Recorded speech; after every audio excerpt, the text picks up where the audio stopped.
Welcome into the Hog Talk podcast, brought to you by Bet Online, coming to you live from the Sterling Soap and Roastery Studios, part of Belize and Buzz Radio Network, 106.7 in Central Arkansas. And Bet Online, get the latest odds, lines, matchup reports for baseball, boxing, football, golf, and more. Bet Online continues to be the fastest and easiest way to place your wagers, include live betting on your favorite casino and card game available to play right from your phone. Head over to the website or use your mobile device to sign up today and get in on the action. Remember to use the promo code BLEAV for your 50% welcome bonus on your first deposit.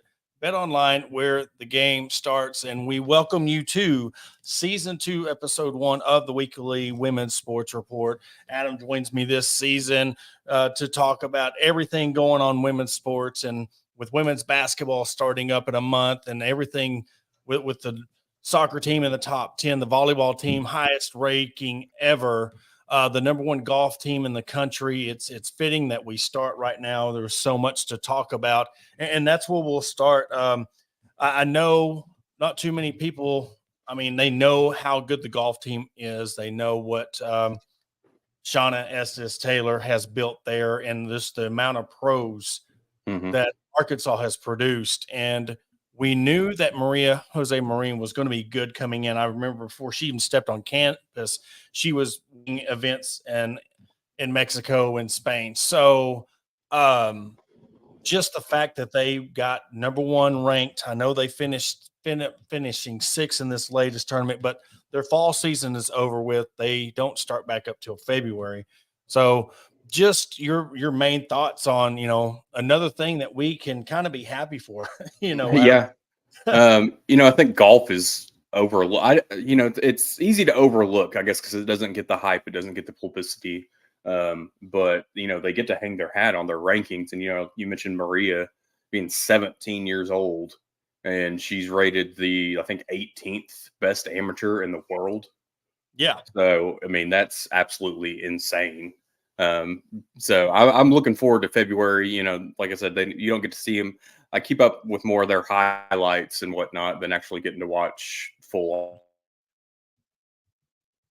Yeah, and with a lot of that not being broadcast, I know their first one was the Blessings in Fayetteville, where they finished first. The Jackson Stevens Cup is the final one, where they finished sixth in Dallas, and they don't start up again until the Puerto Rico Classic in February. So I don't know much golf that's being played in February, but if you're going to be playing, not much better place to play golf rather than Puerto Rico. So the ones that really just you want to talk about the players, of course, Maria Jose Marin, we talked about Kajal Mystery, but Miriam Ayora, the senior from Barcelona, Spain, has really come on strong. And just she was in third place until the last round. I think she shot an 80 to finish up the tournament, fell back. But what Coach Estes Taylor has done with this program, building another powerhouse program, along with, of course, the women's track and field team coming off a national championship. And yes, I'm going to bring football into it, but it's like with everything going on with the football program, it's nice to have, you look at the soccer program coming in top 10. I knew they suffered their first SEC loss against Auburn. They're 9-3 over 9-3-1 in overall, 5-1 in the SEC, with Florida coming up at home on Thursday, and then they have a week off and then they play LSU next Thursday on the 19th. And you look at that roster and what they've been able to do again with Anna Pottegill, Ava Tankersley, Mackenzie Maulum. You look at, Kennedy Balls really came on and stepped up. Ansley Erzin, track star, another one that has really come on. And what Coach Hale, when you put together the soccer team, what he expects. I've been to a couple of the practices and just how he presents himself and what he demands out of this team and in recruiting. And the couple of times I've talked to him, he says, when I recruit these kids, they know what they're getting into when they come play soccer at Arkansas. There's no going out. This is a business. Like, I'm trying to prepare you for the pros, try to help you get to the best spot you can. And you look at all the pros that have come out of the Arkansas soccer program, and the biggest story too when we talk about the world of the women's sports at Arkansas is the Darling team, the Arkansas volleyball team. Uh, they're on a 13 game winning streak right now, and just they haven't lost since Wisconsin. And they had a chance to win that one. That was the crazy thing. Like, that very first game, they went 5 sets against the number one team in the country, and they had their foot on them. I mean, they had it to where, this Barnhill would have went crazy if they'd have finished that game off. But Wisconsin proved why they were the number one team in the country, come back, and they won in 5 sets, 3-2. And the one thing I'll say is, I don't necessarily like that in that fifth set, they go to 15. They don't play a full set to 25 like the other 4 sets. And I guess because time or whatever, but I wish they would play a full set, because you never know. Say Wisconsin comes out strong in the fifth set and goes off strong and reels off 6-7 row. You're already in a deep hole when it comes to trying to come back, claw your way back into getting back in the game. So that's the only kind of argument I would say when it comes to how they do that. But you get wins over Colorado State, Michigan, and then of course let's go undefeated in SEC play: South Carolina, Texas A&M, Auburn, LSU. You got Ole Miss on Friday, which they're doing a Halloween kind of themed deal on Friday on October 13th in Barnhill, and then they're doing a pink out on Sunday, October 15th, where they welcome in Alabama. So you got Ole Miss, Alabama before you go on the road to Knoxville and play the Tennessee Volunteers on the 20th. And you got 1, 2, 3, 4, 5, 6, 7, 8. So there's still plenty of volleyball left to be played.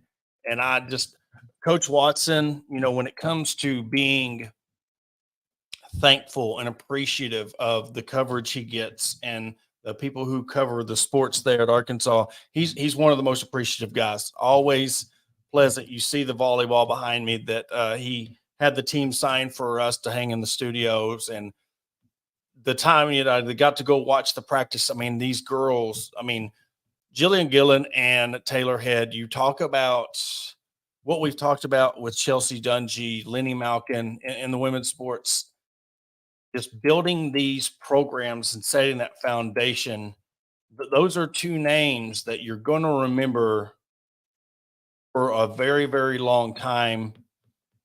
It is those two players, and just what they've been able to do, bringing in, Maggie Cartwright has been a huge, Courtney Jackson. And then you got the hometown product, with Hannah Hogue, the senior out of Fort Smith Southside. When you go watch the practice and you see what it really truly means, when you got the cliche saying of iron sharpens iron, and how competitive they were against each other. Just that goes back when you play ones on ones, and it goes into having depth. When you have depth, it transitions to a 13 game win streak. You have belief in yourself that you can go out and that's the thing. Even though they lost the game, or the 2 games to Wisconsin, where they went 3-2 and then they got swept, that built their confidence of, yeah, we got swept. We got beat 3-0 against Wisconsin, but, and I know the Northerners are going to shred me because I say Wisconsin, but it's Wisconsin. But Adam, what I was talking about was, even though they lost the 2 games to Wisconsin, the confidence that has built for them, that there's one thing to say that you can play with anybody in the country. And I would even say you could I'm trying to compare Wisconsin when it comes to volleyball, what it would transition to like basketball or football terms. But Wisconsin is always a powerhouse. Big Ten and Pac-12 always have powerhouse teams when it comes to volleyball. And you got to think, you put all your heart into that 5-setter against Wisconsin, and then turn around, you get swept. But look how they bounced back, and I couldn't be more proud of this team. I feel how I am rooting for this team, Adam, is like when the Deifel and softball team won their first SEC. Like, you just get behind that team and you want them to win so bad that you want them to win every stinking set. And I think I said in the 13 game, they've had 6 or 7, 1, 2, 3, 4, 5, 6 sweeps. They haven't since August 31st. Yeah, they're winning in convincing fashion. I mean, night in and night out when they're out there. Seeing them, I mean, I know the Wisconsin struggles early on, but it's, they found their groove and they're really just taking it to everybody that steps on the court with them. And it's been amazing to see. I know, I don't think a lot of people watch volleyball or get to go to the games or whatever, but I've caught, I think, all of them on ESPN Plus or whatever streaming service. And I mean, it's entertaining. It's fun to watch. They go out there and they just command the court. They command the presence on the court. So it's hard to, not want to watch that. And I know this Friday they've got Ole Miss in their Fright Night game for Friday the 13th. So it'll be a big game for them. Well, and they've only went to 5-set 3 times this season. Wisconsin, Colorado State, and then smack dab into that University Plaza Invitational. Western Kentucky took them to 5 sets, but they played College of Charleston at 1, had to turn around and play Western Kentucky at 7. Then they turned around the next day and played Troy at 10:30 in the morning and bounced back and won that 3-1. So, I mean, that's another, when we talk about softball and volleyball, that's one of those 2 of those sports that you can just bang, bang, turn around back to back and play.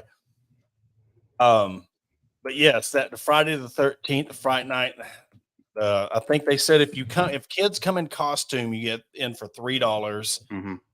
And then Sunday against Alabama is the pink out, where they're encouraging you to go pink. So what we're going to do is we are going to switch our attention to softball. Okay. And man, look, I'm not trying to get too hyped. I know the amount of competition that they played. I know that South Dakota State is not a slouch. I know that you played Butler Community College and then University of Missouri at Kansas City. I think that was the team. Yeah.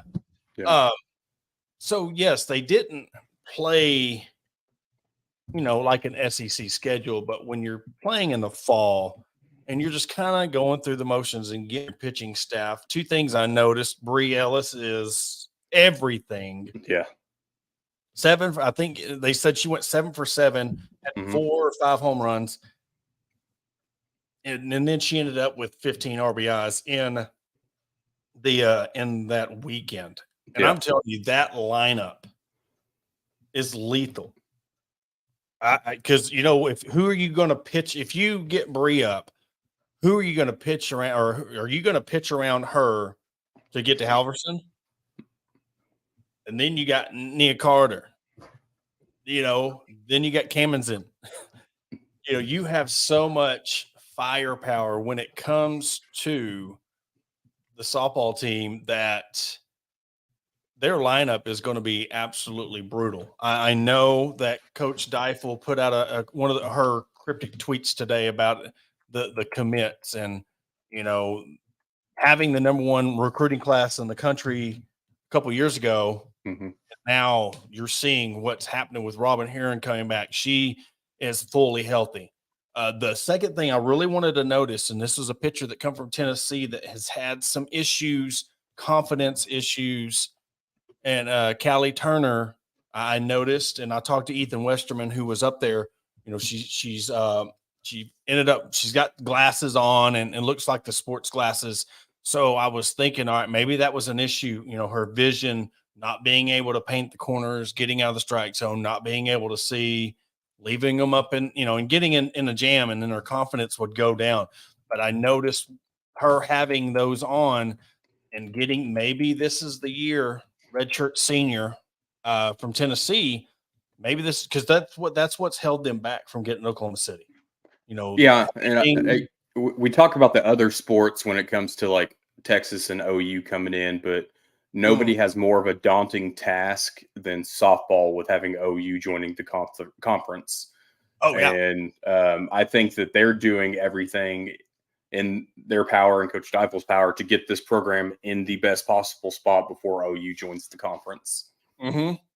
Yeah, because that's the thing. Bree has 2 years. Yeah. I know that Kylie, she come back. Mm-hmm. So she's going to be that senior. Hannah Gamble's her senior year from BB. I can't believe that she's already been here that long. It's crazy. It doesn't seem like it's been that long. But I'm really interested to see how.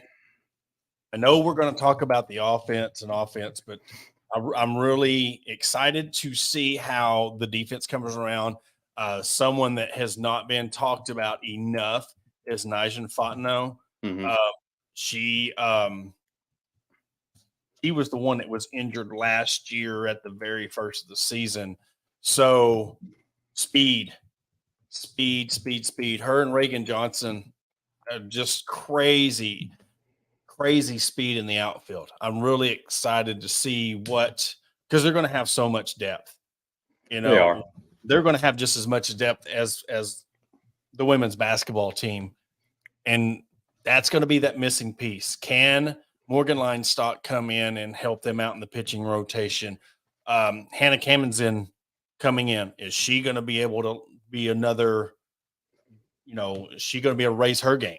Coming in as a freshman, she was doing very good, locking. She could paint the corner and had this little cutter that would just look like it was going to be an inch or two outside, and it would just cut just as enough of the plate. Rylan Hedgecock, another one when it comes to who you look for on this team. You got Nijan Fontenot, Reagan Johnson, Hannah Kamenzen, Rylan Hedgecock, Callie Halverson, Bree Ellis, Nia Carter, and then you can even throw in Reagan Kramer in there too. Yeah.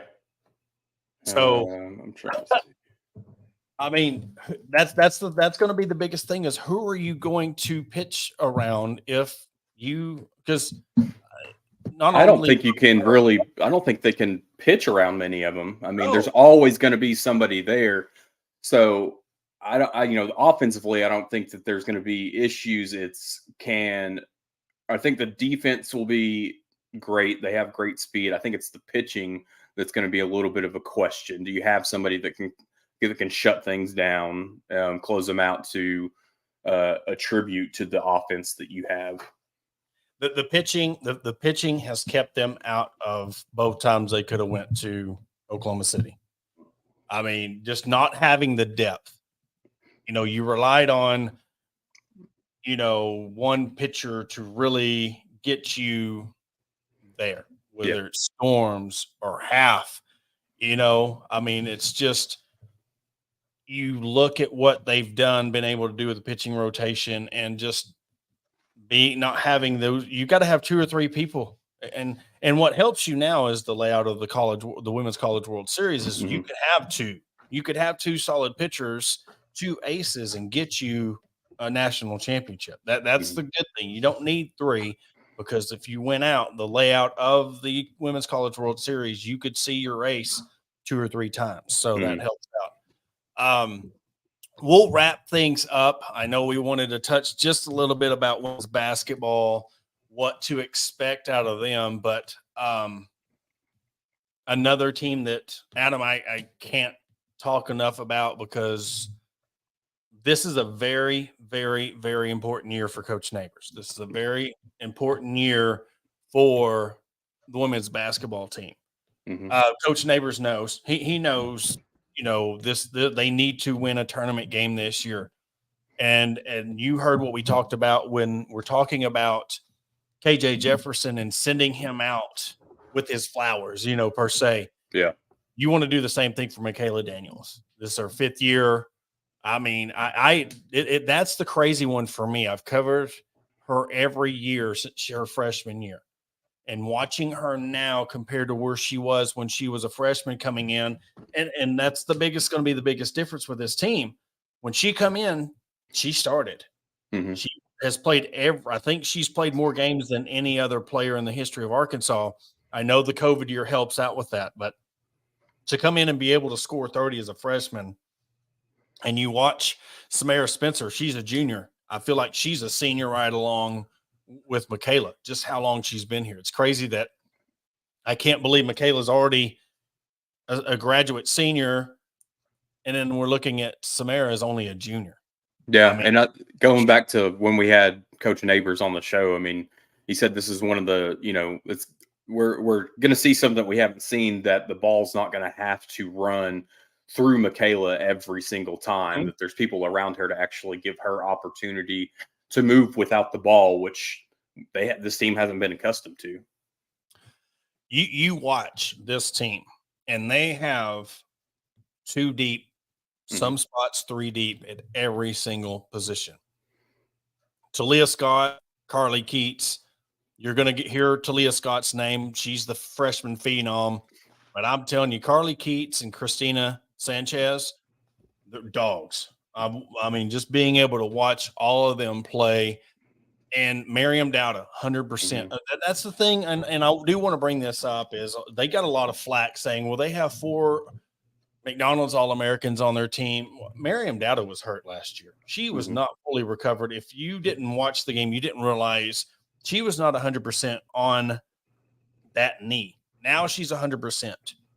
And knowing that, and when we talked to Coach Neighbors at the press conference, knowing that these girls know that they're not going to feel like, with Michaela and Samara and their starting 5 giving you 35, 40 minutes. Now they're able to prep harder. They're able to practice harder because you got Jersey, and this is going to be the surprise. If she is not on the freshman, I don't know if they do a freshman All-SEC team. I think they do. I can't remember. But this is going to be the one, Jenna Lawrence. She is lethal. You put her and Sailor Poffenbarger. If Jenna Lawrence's hair was just a little bit blonder, they would look like identical twins. Yeah. I mean, the way she shoots, Adam, stroke is smooth. Smooth stroke. Sailor's the same way. And then, of course, you got Shasta Goforth back. So you got an SEC all defensive team, 2 of them, Sasha, Sailor. Sailor's probably going to be second team all SEC when preseason comes out. But then you add in Jenna, Miriam, Jersey. Carly Keats is going to be able to come in, point guard, 2 guard. You got 4 guards between Michaela, Samara, Talia, and Carly that can rotate at 1 or 2. And I think Talia's got the ability to take over at the guard position if she has to. I think she's got that in her. The first practice we went to, they played some game, and it's funny because Coach Neighbors comes out with this scoring system, and he just makes it up. Like you could be down 12, and somehow, some way, you do good ball movement, and then you shoot a 3. Now they're up 2, and it just makes the other team mad. But he does it for the competitive edge. They were down like 20, and Talia took over, and just took the ball and scored 4 straight buckets and took over this segment of this practice. And this was before they went to Europe to play. But yeah, watching this team, Carly Johnson's going to be another one of those. You talk about get in there, you need a 3-pointer. She's deadly from the 3-point line as well. But if they don't, that's the thing. If this team doesn't make the NCAA tournament, there's something. This team's deep. The team's deep, and it's time to get a step further. I mean, to actually, get to the NCAA tournament and win a game. get to the second round. There's just been too much heartbreak or poor play when it comes to postseason.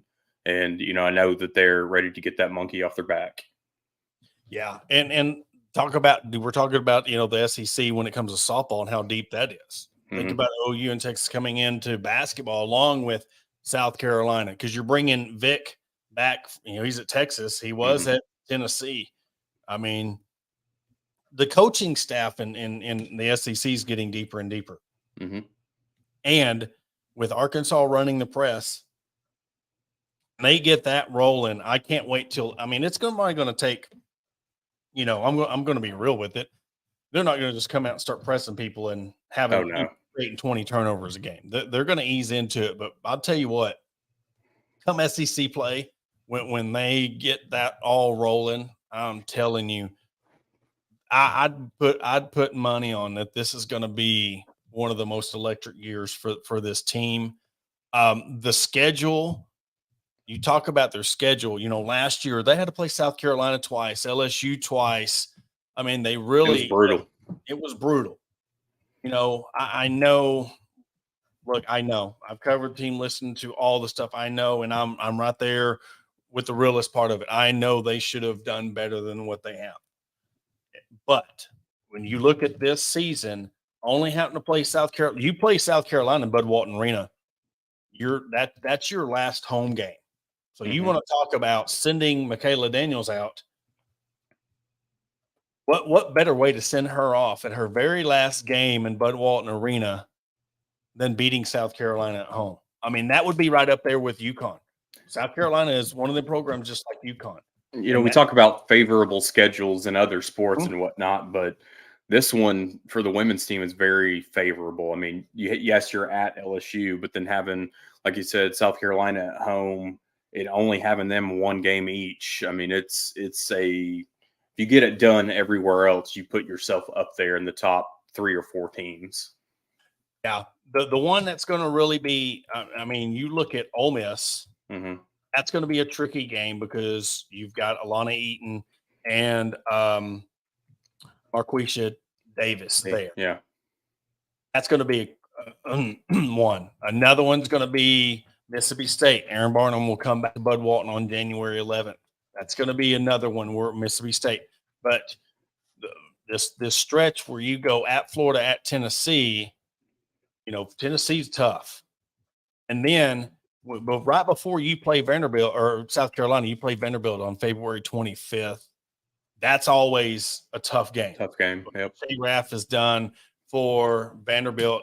And then you go. So you got Vanderbilt, South Carolina, I'll scoot it back. You got A&M, Vandy, South Carolina, and Ole Miss to round out the season before the tournament. So that's where this depth's going to come into play, because you're going to need every single win, because you want to finish in the top 4 to get that double bye. And they have the talent to do it. But the question is, will they do it? Yeah, you really going into that last 4 games, they really want to be ahead on their schedule and the win-loss as much as possible, just in case. I mean, you go into that. I mean, I'm not saying what's going to happen with the South Carolina game. That's just how dominant South Carolina has been. But you don't want to slip up and lose a game that you shouldn't have lost when you're trying to fight for that top 4, and it comes down to maybe the last 4 or 5 games of the season.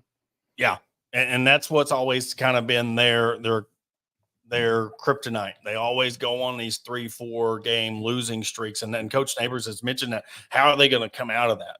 Hopefully we don't have to worry about that. Hopefully they just rock and roll, maybe go on a 2 back-to-back game losing streak and then bounce back. But coming up, again, we're going to do this weekly. We're going to try to have guests on sprinkled in, talk to some guests, some coaches. I'm sure we'll have Coach Neighbors on before the season starts. We'll try to have Colby Hill. I want to have Coach Estes coming on to preview her fall season. Of course, Coach Harper with the swim dive team. They started with their season. They had a meet against Kentucky, won their first SEC meet of the season against Kentucky, and they actually go tomorrow at LSU. So they kick off They had the red white squad on the 15th of September, and then they beat Kentucky on the 22nd of September. And now they get going with their meet. So you talk about crazy schedule. Arkansas plays at LSU, or has a meet at LSU on Thursday. They turn around the very next day and play at Little Rock. I don't know why I say keep on playing. It's a swim meet. They have a swim meet at LSU, turn around at Little Rock. Next Friday, the 27th, at Stanford, and then November 4th, they're at Missouri State. Well, they don't play any or have any more meets until January 13th. And they're on the road. They're on the road from October 27th until January 9th. So you want to talk about road schedule. That's brutal for that. But the swim team, man, they're ones. I like Coach Harper. He's one of them good guys that I really, I want that to be the next program that gets ranked and comes up and really starts making waves. Along with the tennis team, having the new coach and Tucker Clary, they have a lot of talent, just like the women's golf team. And that's one of them ones that when you look at, you really want them to succeed. And I'm looking at their schedule. They play a bunch of a bunch of invitationals and fall weekend. Yeah. Central regionals, but I don't think their schedule really kicks off until 2024, I want to say. So yeah, and the gymnastics kicks off. Yes. Well, they have gymnastics has their gym back preview in December, but then starts Friday, January 12th against Georgia. So that'll kick off their season. They're going to have two home meets in Bud Walton, and the big thing is they're going to be hosting regionals in Bud Walton Arena in April, I believe. If I looked at the schedule correctly, let me go down and look. Yeah, April 3rd. April 3rd. So that's going to be big. Yeah, it is. Oh, but yes, like I said, we're going to continue wrapping things up every week, bringing you in, and we're going to talk about the week before the scores. We're going to talk about the week coming up on everybody. So get out there, go to let's start supporting these teams. You got volleyball. This is the best time to be supporting them. Football team's away this weekend. You got 2 opportunities to go to the volleyball and watch them. So get out there, support the women's sports, but that will do it for this weekly's edition of the Weekly Women's Sports Report. And again, let's talk to you Sunday. Hopefully we're talking miracles, and hopefully we're talking about turning things around, and let's get our spirits back on the right track. Yeah, definitely. Go Hogs. Yeah.